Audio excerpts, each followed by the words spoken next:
우리 정승우 박사님을 모시고 그 다음에 우리 도마복음과 사도 바울의 사상에 관한 바울서신과 도마복음서에 대해서 우리가 알아보겠는데요. 정승우 박사님은 제가 연세대 연합신학대원에 있을 때 같이 공부를 했고, 이분은 신학학자시지만 신학학자 중에서 굉장히 조직신학적인 어떤 관점을 가지고 종합을 잘하세요. 그래서 저도 이거를 읽으면서 명쾌한 정말 종합이 됐다. 우리는 신학학자들은 약간 좀 이렇게 답답한 면이 있는데 시원하게 잘 쓰셨습니다. 우리 박수로서 모시겠습니다. 네, 시간 관계상 제 발제물을 보시고 건너뛰면서 읽는 형식으로 진행하도록 하겠습니다. 첫 번째 27페이지입니다. 바울서신과 도마복음의 존재는 원시 기독교 공동체가 문학적 장르에 있어서나 신학적 사고에 있어서 무척 다양한 스펙트럼을 지니고 있다는 것을 보여준다. 특히 1945년 나그 한마디에서 발견된 콥티고 도마복음은 정경복음, 여러분들이 알고 있는 정경복음은 나레이티브 형식으로, 이야기 형식으로 되어 있죠. 예수의 탄생, 갈릴리 활동, 그 다음에 공적인 생애, 체포, 그 다음에 십자가, 부활, 이런 식으로 나레이티브의 어떤 그 구조를 가지고 있습니다. 거기에 비해서 도마는 어록집이죠. 그래서 대단히 다른 형태의 내용들을 보여주고 있습니다. 이러한 도마복음의 존재는 원시 기독교가 가지고 있던 문헌들이 우리가 신약성서를 통해서 아는 것보다 훨씬 다양한 해석의 전망들을 가지고 있다, 이렇게 볼 수가 있습니다. 그러나 불행히도 도마복음서는 바울의 서신과는 달리 4세기에 초기 기독교의 주리들에 의해서 채택되지 못했습니다. 아마도 이것은 2세기, 3세기 기독교가 로마화되는 과정 속에서 벌어진 교회 정치적인 문제 때문에 배되지 않았을까, 이렇게 생각을 합니다. 제가 논문의 제목을 바울 서신과 도마복음 무엇이 같고 다른가 이렇게 정해봤는데요. 저는 사실 바울 연구자입니다. 그래서 바울 서신이라는 것은 우리 기독교 사상에서 가장 핵심적인 그런 책들이고, 또 역사를 통해서 어거스틴이나 루터나 조한 웨슬레나 현대 칼바르트까지 굉장히 중요한 기독교 역사의 터닝 포인트에서 중요한 사상적 전거로서 작용했던 게 바울 서신입니다.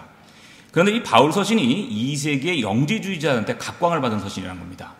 최초로 신약성서를 정경화를 시도했던 마르시온이 바울의 편지를 중심으로 복음서 중에서는 딱 누가복음만을 채택했습니다. 그리고 2세기 발렌티우스라는 사람은 이 바울의 서신을 가지고 영지주의의 어떠한 사상들을 기획하고 자신의 저자들을 써내가는 그런 인물들입니다.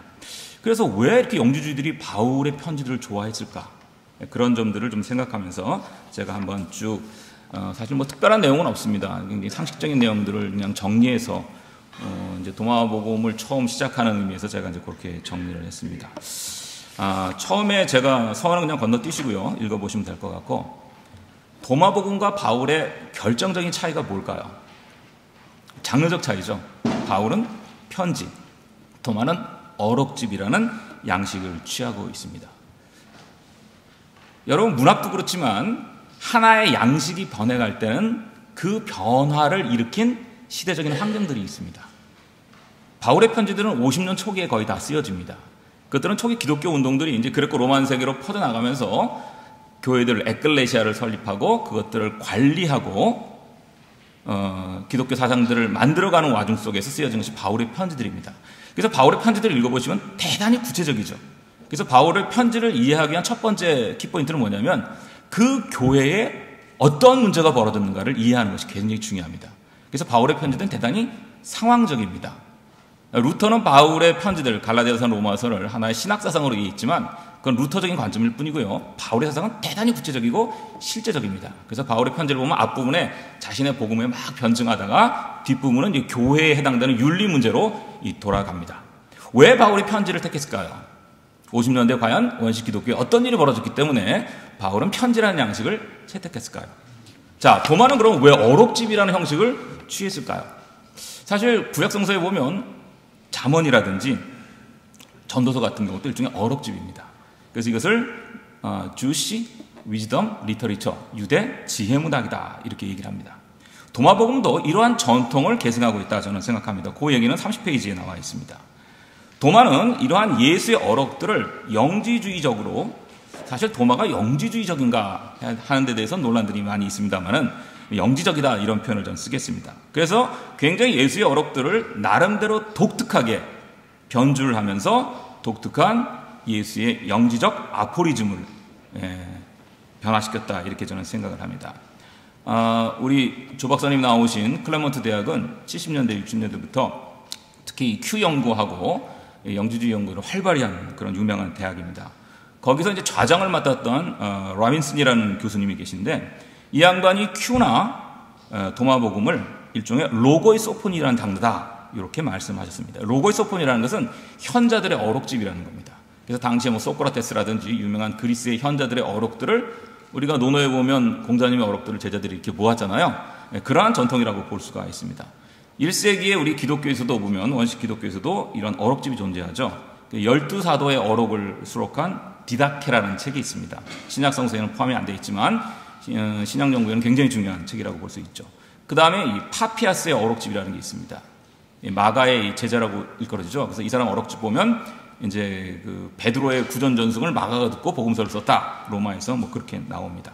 그래서 이 어록집은 당시 그레코 로만사에서 대단히 유행했던 그러한 장르라고 볼 수가 있습니다. 도마복음 8절에 보면 8절로 이런 말씀입니다. 너 자신을 알라. 어디서 많이 들어봤죠?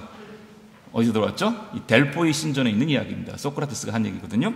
이런 것들이 바로 어록집의 하나의 유형이라고 볼 수가 있습니다.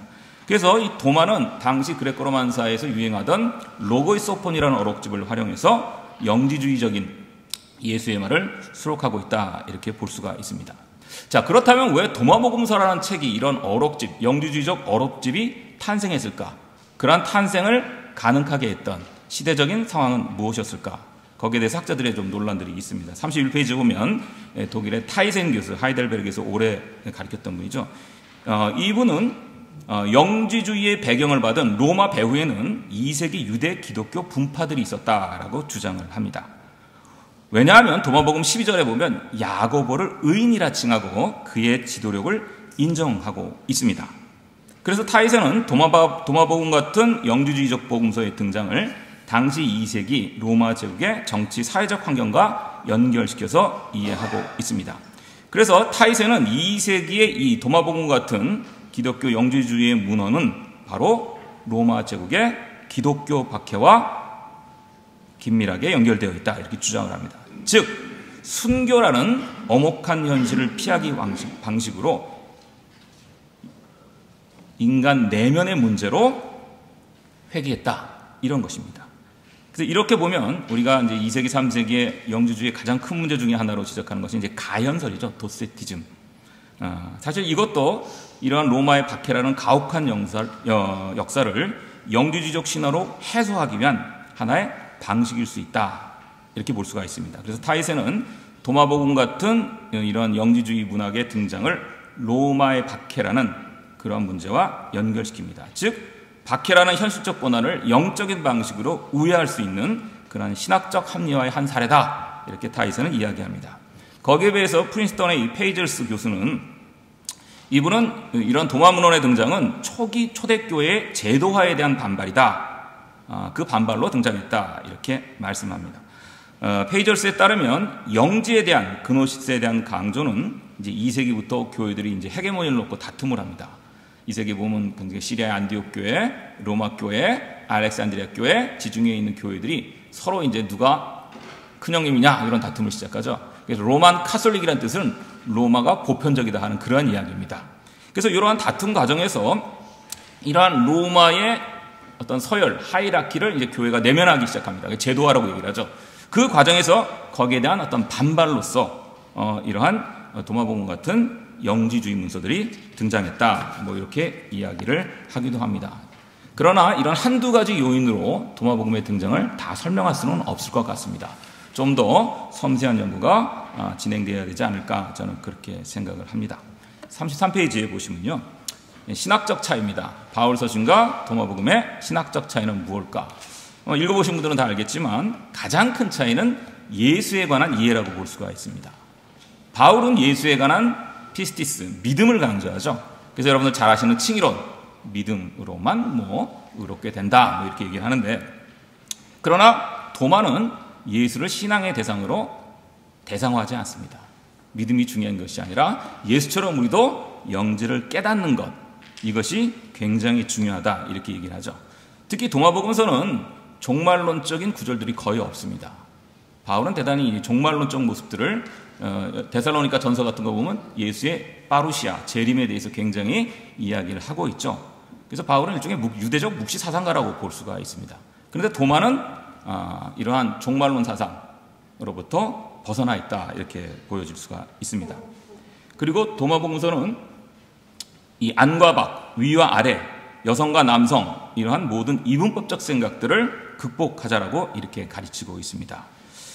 요즘 분석심리학자들이 굉장히 도마복음을 좋아하죠. 대표적인 사람이 이제 칼 구스타프 융인데, 이 도마복음의 이야기를 보면 이 융이 얘기하는 인간의 개성화 과정과 굉장히 유사합니다. 개성화 과정이라는 게 뭐냐면 나의 에고를 벗고 내 안에 있는 진정한 셀프로 도달하는 이런 과정을 이야기하고 있죠. 우리 인간 안에 집단 무의식 안에 있는 그 핵심에 잠겨 있는 진정한 자기를 찾아가는 과정을 융은 개성화라고 얘기했는데, 특히 영주주의 복음서, 특히 진리복음서라든지 이런 걸 읽어보면 대단히 융의 이론을 이그젬플로 보여주는 그러한 글들이라고 볼 수가 있습니다. 바울의 가장 핵심적 사상은 무엇이죠? 하나님의 의입니다. 칭의론이 바로 그걸 이야기하는데, 그러나 도마에는 전혀 이 하나님의 의에 대한 이야기가 없습니다. 순환사도 없죠. 부활 이야기도 없습니다. 그래서 바울과는 다른 예수에 관한, 그리고 예수의 죽음에 관한, 부활에 관한 다른 관점들을 가지고 있습니다. 그래서 도마복음에 나타난 예수의 주된 이미지는 신비로운 비밀 지식, 영지를 가르치는 와이즈맨, 현자의 이미지다 이렇게 볼 수 있습니다. 특별히 재미있는 것은 이와 관련해서 도마복음 13절에 보면 공간복음에서 나오는 얘기죠. 예수가 느닷없이 제자들에게 물어봅니다. 야, 니들 세상 사람들이 나를 누구라고 생각하냐? 그러니까 공간복음에서는 베드로가 정답을 얘기하죠. 그런데 도마에는 다르게 설정이 되어 있습니다. 세팅이. 시몬 베드로가 처음에 당신은 의로운 천사와 비슷합니다. 제가 지금 도마복음 본문은 제가 콥틱을 못해가지고 이 송혜경 박사가, 제가 알기로는 이분이 이 카톨릭 분이신 것 같은데 직접 콥틱어에서 번역을 하신 분입니다. 제가 아는 한 가장 이 영주주의에 대해서 깊게 연구하신 분이 아닌가 해서 이분 번역을 제가 따르고 있습니다. 그래서 도마복음 13절에 보면 도마가 이제 정답을 얘기하죠. 저는 아무 말 못하겠습니다. 예?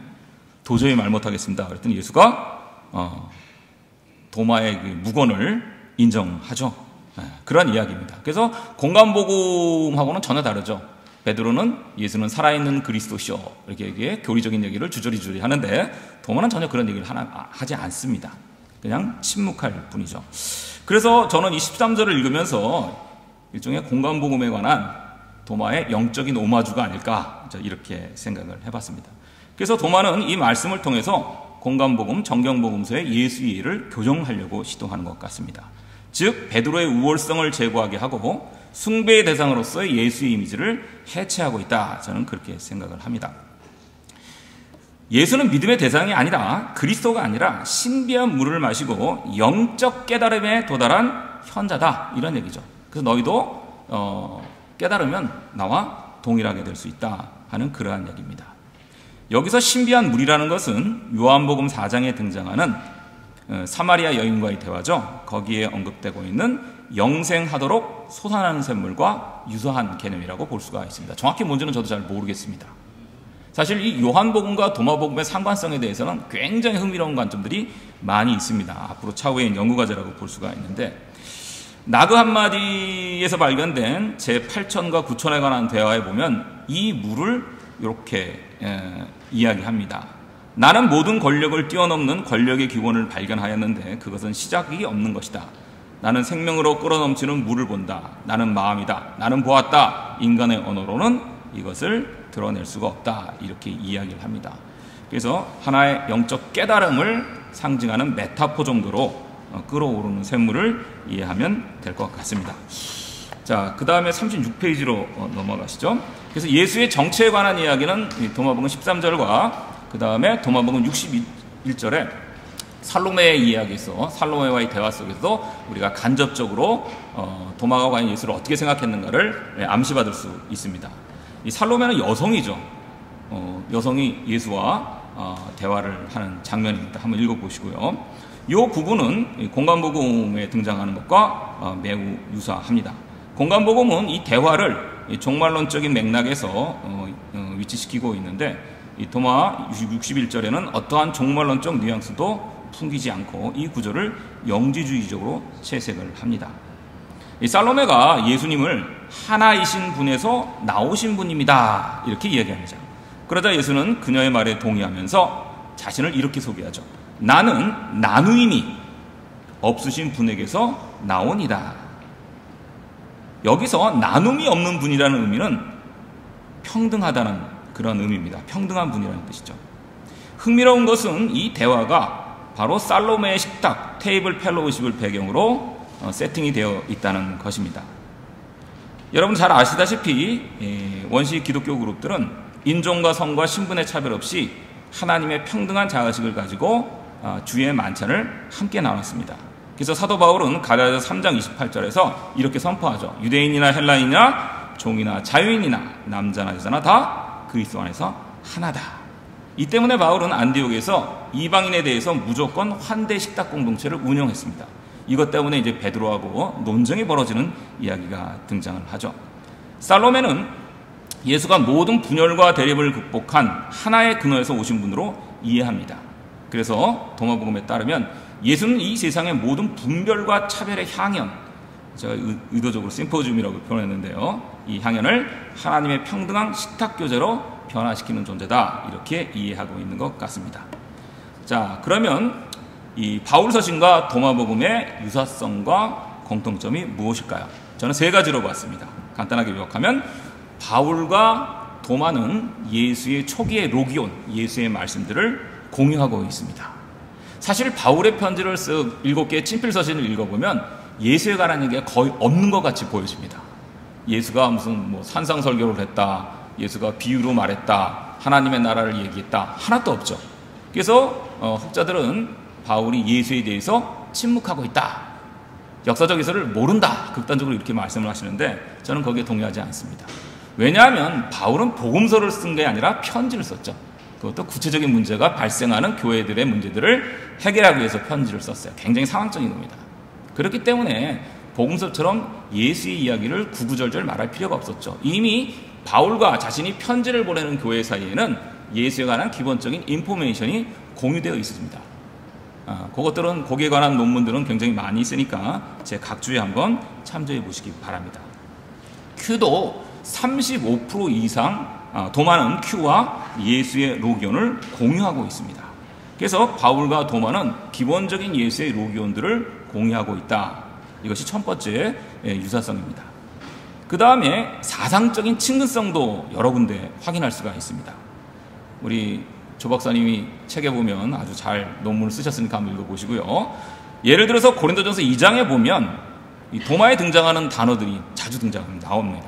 그노시스, 소피아, 푸뉴마, 미스테리온토세우, 하나님의 신비, 이러한 단어들이 같은 단어라고 볼 수가 있습니다. 물론 같은 의미로 사용했다라는 것은 또 다른 문제겠지만 대단히 서로 상통하는 그런 단어들을 사용하고 있다, 이렇게 보여집니다. 자, 그 다음에 이 바울과 도마는 역사적 예수로부터 공유하는 방랑 설교자들의 급진적 에토스를 같이 공유하고 있습니다. 예를 들면 도마복음 42절에 보면 그냥 지나가라, 도올 김홍혁 선생이나 오광남 교수님은 나그네가 되어라 이렇게 번역하셨더라고요. 근데 원본에 입각하면 그냥 지나가라 맞는 것 같습니다. 의역을 하면 나그네가 되어라 이런 얘기죠. 그래서 도마복음에 보면 이 예수님의 이러한 제자들에게, 마가복음에 보면 예수께서 제자들을 선교 보낼 때 전대나 의복이나 아무것도 가지지 말고 무소유의 방랑행을 강조하고 있죠. 이러한 삶의 기쁨이 그대로 도마에서도 드러납니다. 이건 사도 바울도 마찬가지죠. 아시다시피 사도 바울은 30년 동안 이 지중해 세계를 전전했던 그러한 인물입니다. 그래서 이러한 점에서 역사적 예수와 그의 제자들이 가졌던 방랑하는 카리스마적 설교자들의 급진적 에토스를 도마도 계승하고 있다 이렇게 볼 수가 있습니다. 도마뿐만은 아니죠. 기독교 원시 기독교 문헌들에 보면 이러한 기풍들이 잘 드러납니다. 특히 베드로전서에 보면 도마보다는 약간 일찍 기록된 책이라고 저는 생각하는데 이 베드로전서에 보면 흩어진 나그네라고 자신의 독자들을 그렇게 규정을 하고 있습니다. 사랑하는 자들아 거류민과 나그네같이 너에게 권하노니 뭐 이렇게 이야기를 하고 있죠. 그래서 이러한 원시 기독교 공동체는 도마나 바울이나 베드로전서 공동체는 할 것 없이 다 그러한 방랑하는 에토스, 급진적인 삶의 방식들을 공유하고 있다 이렇게 보여집니다. 자, 그 다음에 원시 기독교 공동체들이 직면한 그건 바울이든 도마든 상관없이 가장 중요한 문제는 뭐냐면 유대교와의 관계 설정입니다. 이제 기독교가 80년에 얌리아에서 유대인들이 이제 파문 선언을 하죠. 브리카타 하민이라는 파문 선언을 통해서 이제 더 이상 기독교는 유대교의 일파가 아닌 것입니다. 그래서 이제 기독교는 자기 나름대로 이제 정체성을 확보하는 문제가 굉장히 시급했죠. 바울은 그 이전입니다. 그래서 바울은 유대교로부터 분리된 사람이 아니라 유대교를 비판적으로 계승하고자 시도했던 그런 인물입니다. 거기에 비해서 도마는 완전히 유대교를 부정하고 유대교로부터 벗어난 이후의 기독교를 보여주고 있다. 저는 그렇게 생각을 합니다. 그래서 어쨌거나 이 바울과 도마는 다 유대교의 습속이나 관습에 대해서 비판적 안목을 갖고 있습니다. 금식이나 할례나 율법 또 바리새인들에 대해서 대단히 부정적인 언급들을 여러분들이 도마복음서를 읽으시면 발견할 수 있을 겁니다. 바울은 시리아 안디옥과 에베소를 거점으로 당시 이방인들이 주축이 되는 새로운 그리스도교 운동을 전개해 나갔다. 50년도에 저는 그렇게 생각합니다. 그러나 도마는 2세기 중반 정도 이 시리아의 에데사를 기반으로 대단히 영지주의적 전망에서 사실 영지주의라는 표현도 그렇습니다. 여러분 우리가 영지주의 하면 하나의 뭐 딱 확정된 교리나 사상이 체계적으로 정해져 있고 무슨 교단이 있고 이런 게 아닙니다. 영지주의는 당시에 편만하게 유행했던 어떤 사상적 조류 정도로 이해하시면 될 것 같습니다.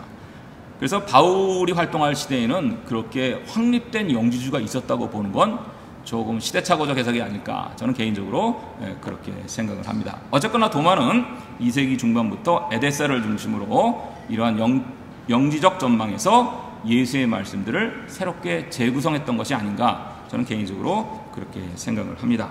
이제 결론 읽으면서 마치도록 하겠습니다. 결론입니다. 40페이지입니다. 바울을 반영지주의자로 혹은 친영지주의자로 규정하는 것은 적절하지 않은 것 같습니다. 바울은 헬레니즘이 지배하던 시대에 디아스포라 유대인으로 성장했으며 평생을 안디옥, 에베소, 고린도, 로마와 같은 1세기 그레코로만 사회의 대도시들에게 활동한 인물이었습니다. 바울의 시대에는 정통이라고 할 만한 기독교 그룹들이 존재하지 않았고 아직 영지주의적 기독교가 본격적으로 등장하기 이전이었습니다.